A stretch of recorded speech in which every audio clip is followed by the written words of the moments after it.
Hello बच्चे, how are you? You are absolutely fine. चलिए हम लोग क्या शुरू करें। जैसे आप लोगों को पता है हम लोग क्या पढ़ रहे हैं, न्यूटन्स लॉ ऑफ मोशन। क्या पढ़ रहे हैं बोलिए? We are going to study Newton's law of motion. तो इसमें हम लोग क्या देख रहे थे, क्या टाइप्स ऑफ फोर्स के बारे में हम लोग क्या स्टडी कर रहे थे। जिसमें टाइप्स ऑफ फोर्स में फर्स्ट ग्रेविटेशनल फोर्स पर है, सेकेंड इलेक्ट्रोमैग्नेटिक फोर्स, उसका कुछ फॉर्म है, उस फॉर्म को देख लिया जाए। इलेक्ट्रोमैग्नेटिक फोर्स का एक आपका फॉर्म क्या ए में नोट कर लेंगे, टेंशन, तनाव। ठीक है, तनाव क्या है? बहुत सारा आपको मैकेनिकल वर्क जो है आपको पता है, बहुत सारा जो काम को किसके द्वारा किया जाता है, रस्सी के द्वारा। लकड़ी के लाठा कोई हो तो रस्सी बांध कर हम लोग खींचते हैं। अगर मानते हैं किसी तालाब से या कुआं से आपको पानी निकालना हो तो रस्सी से बकेट में रस्सी बांध कर हम लोग क्या खींचते हैं, पानी को खींचते हैं।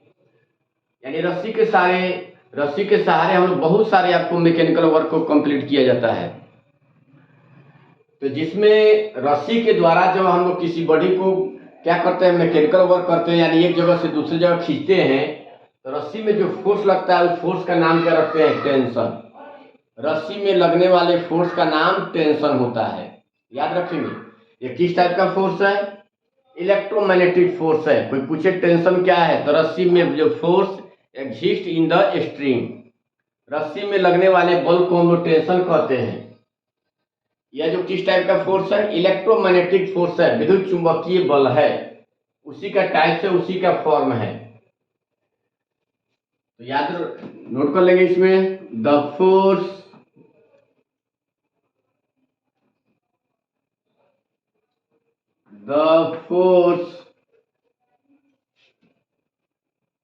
exists due to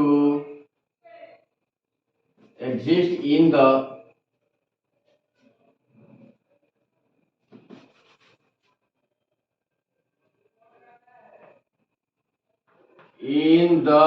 string, या रूप भी लिख सकते हैं रस्सी में। String is known as tension।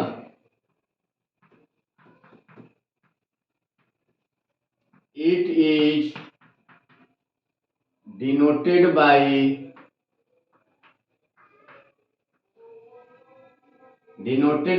Capital T। ठीक है,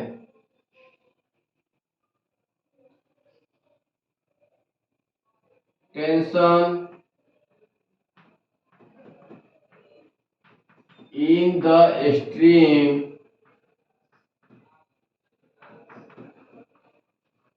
is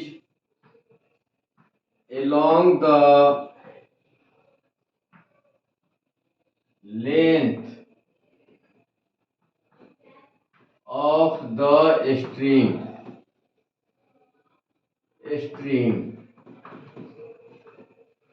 ठीक है, क्या लिखेंगे? हिंदी में लिखना चाहे तो लिख लीजिए। रस्सी में जो बल कार्य करता है, रस्सी में जो बल कार्य करता है उसे तनाव कहते हैं। रस्सी में जो बल कार्य करता है उसे तनाव कहते हैं। इसे कैपिटल टी के द्वारा निरूपित किया जाता है। इसे कैपिटल टी के द्वारा निरूपित किया जाता है। रस्सी में तनाव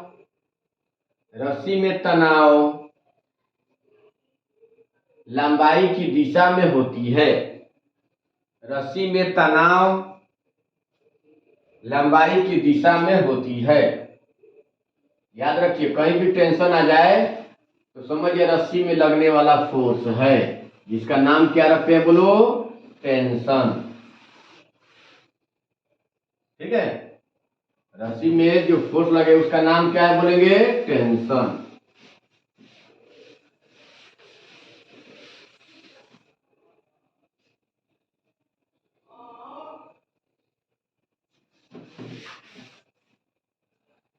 बी नंबर क्या आपको लिखेंगे? Normal force. नॉर्मल फोर्स, अभिलंब बल। अभिलंब बल। देखिए, नॉर्मल फोर्स भी क्या है? इलेक्ट्रोमैग्नेटिक फोर्स है। जिस तरह से रस्सी के द्वारा हम लोग कोई वर्क करते हैं तो उसमें जो फोर्स लगेगा उसको टेंशन कहेंगे। ठीक उसी प्रकार से जब हम लोग क्या किसी सरफेस पर हम लोग किसी बॉडी को रखते हैं, जैसे कोई सतह है, तो इस पर हम लोग कोई वस्तु को रखे तो आपको पता है इस वस्तु को पृथ्वी क्या करती है? खींचती है। यह सतह है, सतह पर हमने कोई जैसे सामान रख दिया तो क्या बोलो? इस वस्तु को पृथ्वी खींचती है। कितना बल से? mg से। mg, m क्या है? Mass, g acceleration due to gravity. इसके प्रीवियस वाला वीडियो में देखेंगे, पढ़ाए हुए हैं। m मास के बॉडी को पृथ्वी कितना बल से खींचती है? mg से। तो फिर ये नीचे क्यों नहीं गिर रही है? बल जब लगेगा तो नीचे गिरना चाहिए, क्यों नहीं गिर रहा है? क्योंकि सतह उसको रोक कर रखा है। सतह क्या करती है? इसको गिरने नहीं दे रही है। यानी सतह के द्वारा जो फोर्स लग रहा है नॉर्मली परपेंडिकुलरली डायरेक्शन में, परपेंडिकुलरली डायरेक्शन में जो फोर्स लगता है जिसके कारण यह आपको बॉडी को स्टे करके रखा हुआ है, स्थिर करके रखा हुआ है, यह जो फोर्स लगता है उसी फोर्स का नाम क्या रखते हैं? Normal force. कोई पूछे नॉर्मल फोर्स किसके द्वारा काम करता है? सरफेस के द्वारा। किसके द्वारा काम करता है? सरफेस के द्वारा, सतह के द्वारा जो फोर्स लगता है उस फोर्स का नाम है नॉर्मल फोर्स। यह स्थिर है, इसका मतलब है नॉर्मल फोर्स किसके बराबर होगा? बोलिए mg के बराबर होगा। नॉर्मल फोर्स किसके बराबर होगा? क्योंकि अधिक होगा तो ये तो ऊपर जाने लगेगी, या यह अधिक होगा तो नीचे आने लगेगी। इसका मतलब है यह स्थिर है। इसका मतलब जितना ऊपर की ओर फोर्स लग रहा है उतना ही नीचे की ओर। नॉर्मल फोर्स जब भी अगर आपसे कोई पूछे सीधा सतह पर, हॉरिजॉन्टल प्लेन पर, हॉरिजॉन्टल सरफेस पर नॉर्मल फोर्स किसके बराबर होगा? mg के बराबर होगा। Normal force, normal force on the horizontal plane,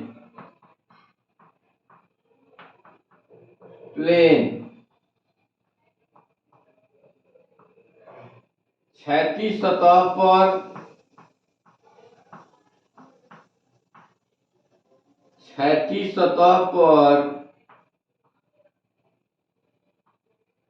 अभिलंब बल, अभिलंब बल n बराबर क्या होगा? mg। याद रखिए, अभिलंब बल n बराबर mg।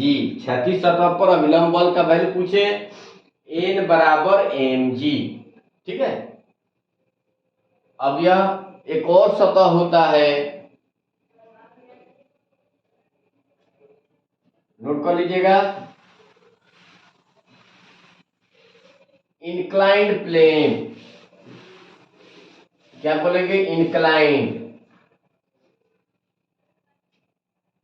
यह आपको सपोज किया जाए, इसको हम लोग कहते हैं हॉरिजॉन्टल प्लेन, क्षैतिज सतह। इसको ऐसे कर देंगे तो इंक्लाइंड प्लेन। इस पर हम लोग किसी बॉडी को रख दिया जाए इंक्लाइंड प्लेन पर, जैसे इंक्लाइंड प्लेन पर रख देंगे तो यह वस्तु क्या होगा? स्लिप करेगी। इस पर ऐसे प्लेन पर नॉर्मल फोर्स कितना होगा इंक्लाइंड प्लेन पर, यह देखा जाए।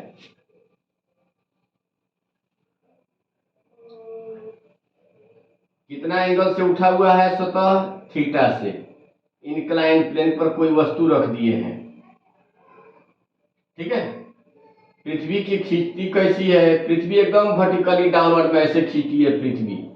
एकदम हॉरिजॉन्टल के परपेंडिकुलरली हमेशा पृथ्वी खींच रही है mg से। आई सतह जो फोर्स लगाता है नॉर्मल डायरेक्शन में, इसी सतह पर न रखे, एकदम नॉर्मली ऐसे लगाता है, लंबवत ऐसे 90 डिग्री पर, इसको नॉर्मल फोर्स कहते हैं। यहाँ थीटा हो तो यहाँ भी थीटा बनाएगा, ज्योमेट्री से प्रूव कर सकते हैं, क्योंकि यह theta 90 90 minus theta 90 minus theta 90 है तो थीटा ही हो जाएगा, आई कोण थीटा हो जाएगा। तो एम जी इधर कितना एंगल बना रहा है, थीटा, कितना बना रहा है, थीटा, तो इधर बोलेंगे कितना हो जाएगा यह, तो आपको पता है जिधर एंगल बनता है उधर कॉस होता है, एम जी कॉस थीटा। इधर क्या होगा, एम जी साइन थीटा।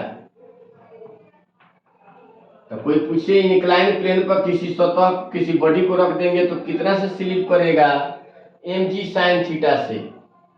आई सरफेस पर कितना बल लगेगा, तो एम जी कॉस थीटा। यानी नॉर्मल फोर्स कोई पूछे विलंब बल का मान बताओ अनंत तल पर इंक्लाइन प्लेन पर कितना होता है, यह झुका हुआ तल पर कितना होता है नॉर्मल, सीधा तल पर एम जी होता है और यह झुका हुआ तल पर एन बराबर एम जी कॉस थीटा। कितना से स्लिप करता है, एम जी साइन थीटा से, याद रखिएगा।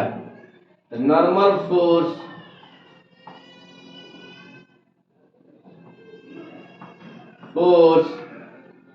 on the inclined plane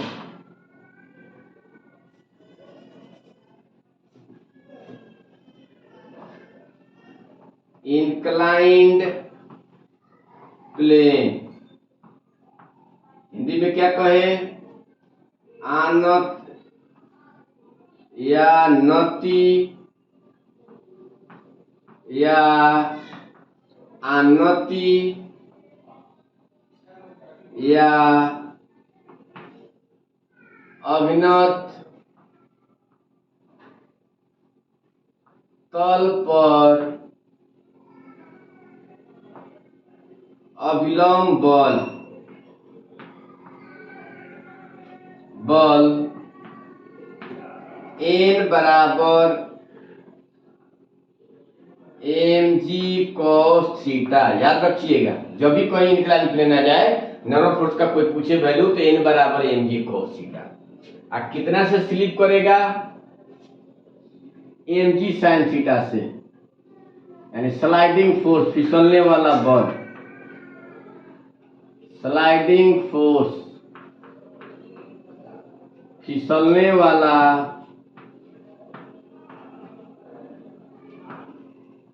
बल,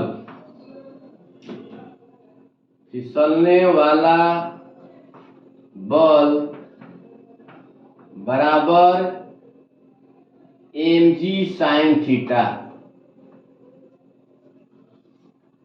कितना से आपका स्लिप करेगा बोलो, एम जी साइन थीटा से।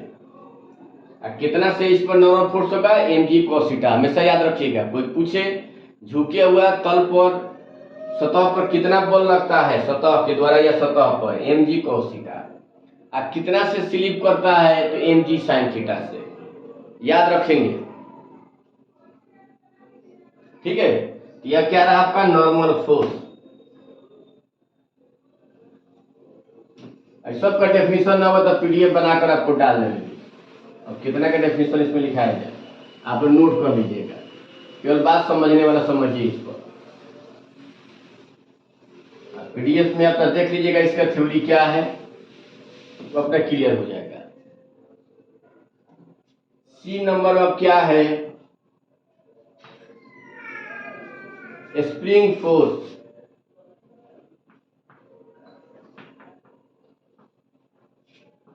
स्प्रिंग फोर्स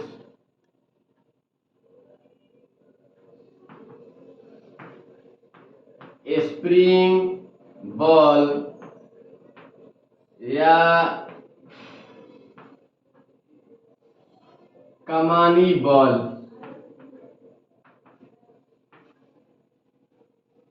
क्या लिखे, स्प्रिंग बल या कमानी बल। ठीक है,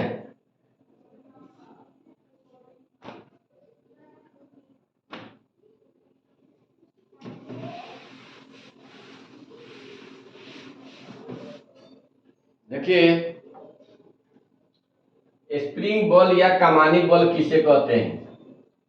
कोई भी मेटालिक तार हो, कोई मेटल का, एल्युमिनियम का, सिल्वर का, जो भी आपका तार है, तार को ऐसे क्वाल्ड कर दिया जाए, लपेट दिया जाए, कुंडलित कर दिया जाए, तार को ऐसे लपेट देंगे तो क्या बन जाएगा? स्प्रिंग। दो आपने क्वाइल्ड जो स्प्रिंग होगा, स्प्रिंग क्वाइल्ड जो हम लोग वायर को क्वाइल्ड कर दिया जाए, तार को लपेट दिया जाए, कुंडलित कर दिया जाए, कुंडलीनुमा बना दिया जाए, तो उसको स्प्रिंग कहते हैं। स्प्रिंग का जो क्या आपका ज्योमेट्रिकल लेंथ होगा, एक एंड से दूसरे एंड, एक छोर से दूसरे छोर तक जो ज्योमेट्रिकल ज्यामितीय लंबाई होगी, उसको नेचुरल लेंथ कहा जाता है। प्राकृतिक लंबाई उसको कहते हैं, प्राकृतिक लंबाई। आप स्प्रिंग पर फोर्स लगाइए, ऐसे उसको स्ट्रेच करें, इलोंगेट करें, तो क्या होने लगेगा? इलोंगेट होगा। या उसको कंप्रेस करें, दाबे, तो जितना ही इलोंगेट करना चाहेंगे उतना ही फोर्स ज़्यादा लगेगा। कम लमराना चाहेंगे, कम इलोंगेट, कम स्ट्रेच करना चाहेंगे, कम खींचना चाहेंगे, फोर्स कम लगेगा। तो फोर्स किस पर डिपेंड करता है? Change in length. आप उसके लंबाई में कितना आप चेंज करना चाह रहे हैं, वहीं आपका स्प्रिंग फोर्स कहलाता है। यानी कोई स्प्रिंग है, यह आपने क्या स्प्रिंग है, यह नेचुरल लेंथ बोलेगा, यह लंबाई जो है एक छोर से दूसरे छोर।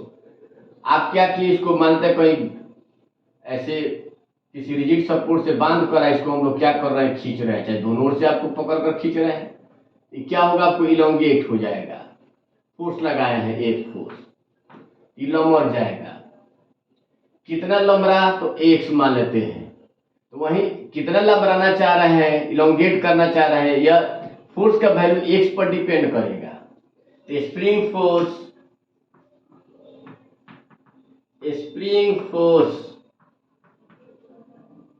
स्प्रिंग या कमानी बॉल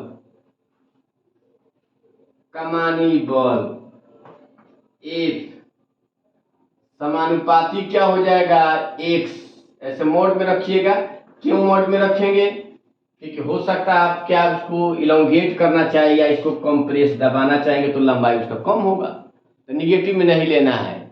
आप यह इलोंगेट करें, लंबरेगा तो वैल्यू पॉजिटिव में देगा, कंप्रेस करेंगे तो क्या निगेटिव में देगा, लेकिन निगेटिव वैल्यू लेना नहीं है। आप केवल देखेंगे कितना हम चेंज, ओरिजिनल जो लेंथ है उसमें कितना चेंज कर रहे हैं, वही वैल्यू आपको रखना है, पॉजिटिव में ही रखना है। तो एक का वैल्यू हमेशा चेंज इन लेंथ पर डिपेंड करेगा, आपके लंबाई में कितना चेंज करना चाह रहे हैं। तो स्प्रिंग फोर्स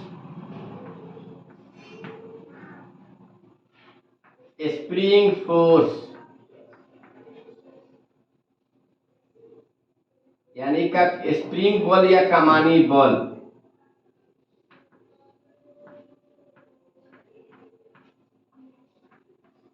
स्प्रिंग बॉल एक बराबर क्या हो जाएगा? क्योंकि आपको पता है प्रोपोर्शनल जब हटेगा, प्रोपोर्शनलिटी कांस्टेंट की आएगा, कि मोड एक्स, या जनरली लोग कह देता है ए बराबर के एक्स। ये भी याद रखिएगा, याद दिमाग में मेंटेन करके रखना होगा कि एक्स का वैल्यू हमेशा पॉजिटिव लेना है। स्प्रिंग फोर्स का कोई पूछे फॉर्मूला क्या होता है बाबू? ए बराबर के एक्स। अब के पर हम लोग करें, के का नाम है स्प्रिंग कांस्टेंट या स्टीफनेस फैक्टर। के को हम लोग क्या कहेंगे? स्प्रिंग कांस्टेंट या स्टीफनेस फैक्टर। स्प्रिंग फोर्स का वैल्यू हमेशा याद रखेंगे यहाँ पे। स्प्रिंग फोर्स का वैल्यू हमेशा याद रखेंगे।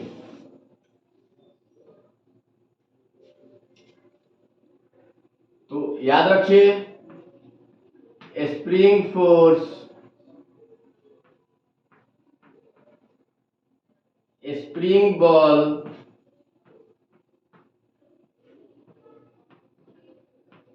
एक बराबर के एक्स। एक्स क्या है? चेंज इन लेंथ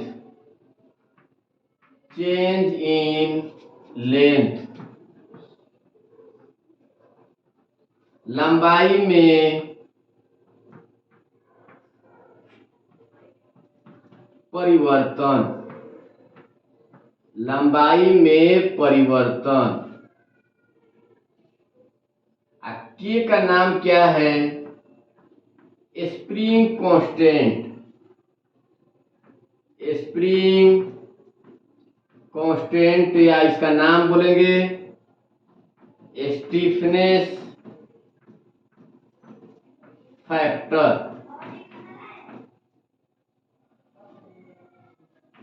स्प्रिंग नियतांक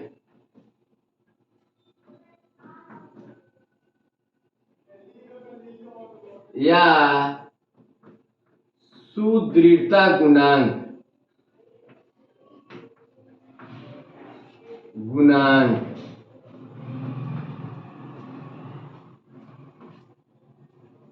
के को हम लोग क्या कहते हैं? स्प्रिंग कांस्टेंट या स्टीफनेस फैक्टर, स्प्रिंग नियतांक या सुदृढ़ता गुणांक। एक्स क्या है? चेंज इन लेंथ, लंबाई में परिवर्तन। एक्स क्या बोलेंगे? Change in length. ठीक है। अब स्प्रिंग कांस्टेंट के का यूनिट क्या होगा? बोलिए के का यूनिट बताइए। के बराबर एफ बाई एक्स लिखेंगे। फोर्स का यूनिट क्या होता है? न्यूटन आई, या एक्स तो लेंथ है, लेंथ का यूनिट क्या होगा? मीटर, तो न्यूटन पर मीटर। तो इसको भी पूछ देता है बराबर। स्प्रिंग कांस्टेंट का यूनिट बताइए।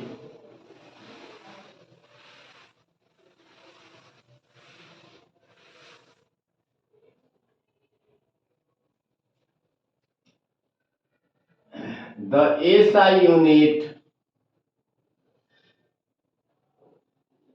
the SI unit for spring constant,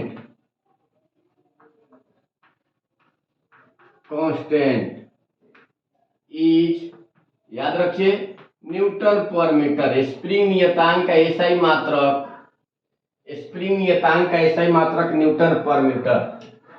dimension बीमा,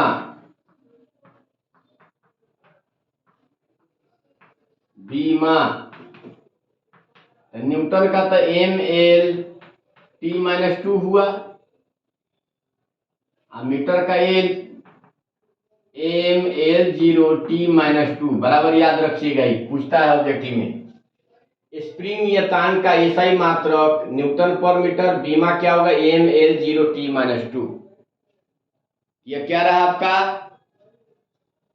स्प्रिंग कांस्टेंट। अब देखिए, स्प्रिंग कांस्टेंट का वैल्यू किस पर डिपेंड करता है? स्प्रिंग कांस्टेंट का वैल्यू किस पर डिपेंड करता है? स्प्रिंग कांस्टेंट का वैल्यू, के का वैल्यू जो डिपेंड करता है वह किस पर डिपेंड करेगा? ज्योमेट्रिकल लेंथ एंड साइज पर।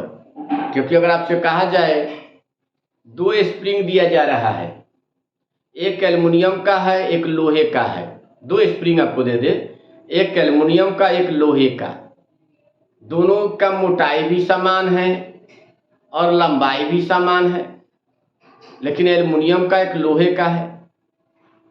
दोनों को क्या सेम वेट से, मतलब क्या दोनों पर एक एक केजी लटका दिया जाए, एक है एल्युमिनियम का एक लोहे का, दोनों आकार में सेम है, आइडेंटिकल शेप एंड साइज का है, दोनों से 1 केजी लटका दिया जाए कोई, तो दोनों में इलोंगेशन दोनों में समान रूप से लमरेगा, इलोंगेशन समान होगा, माने स्ट्रेच जो करेगा वह समान करेगा कि अलग अलग करेगा? सिंपल बात है, अलग अलग करेगा।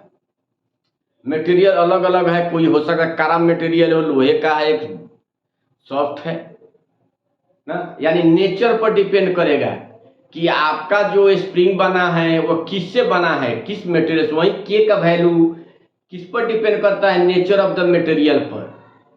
दो स्प्रिंग फिर दे देते हैं, दोनों एल्युमिनियम का ही है, लेकिन एक लंबा है एक छोटा है, दोनों पर एक एक केजी लटका दिए, दोनों में इलोंगेशन अलग अलग होगा। फिर कहे कि दोनों एल्युमिनियम का ही है, लेकिन आपका क्या एक मोटा एक पतला है, दोनों में इलोंगेशन से अलग अलग होगा। यानी के का वैल्यू किस पर डिपेंड करेगा? 3 फैक्टर पर डिपेंड करता है। स्प्रिंग किससे बना है, स्प्रिंग की लंबाई क्या है, स्प्रिंग की एरिया, क्रॉस सेक्शनल एरिया क्या है, किस एरिया से वह बना हुआ है, कितना मोटा, थिकनेस क्या है, इस पर आपको डिपेंड करता है। के का वैल्यू जो है बाद में पढ़ाएंगे, एक चैप्टर पढ़ना है लमरने वाली चीज के बारे में। इलास्टिसिटी एक चैप्टर मिलेगा, इलास्टिसिटी चैप्टर में आपको उसी के बारे में हम लोग पढ़ते हैं। इलास्टिसिटी चैप्टर में केवल लमरने वाले इलोंगेट स्ट्रेच जो वस्तु होती है उसी के बारे में हम लोग पढ़ते हैं। इलास्टिसिटी आपको चैप्टर है। अब उसमें क्या आपको है, के का वैल्यू वहां निकालेंगे। के का वैल्यू किस पर डिपेंड करता है? Spring constant. इलास्टिसिटी चैप्टर में पढ़ना है spring constant, spring constant, spring नियतांक, स्प्रिंग नियतांक।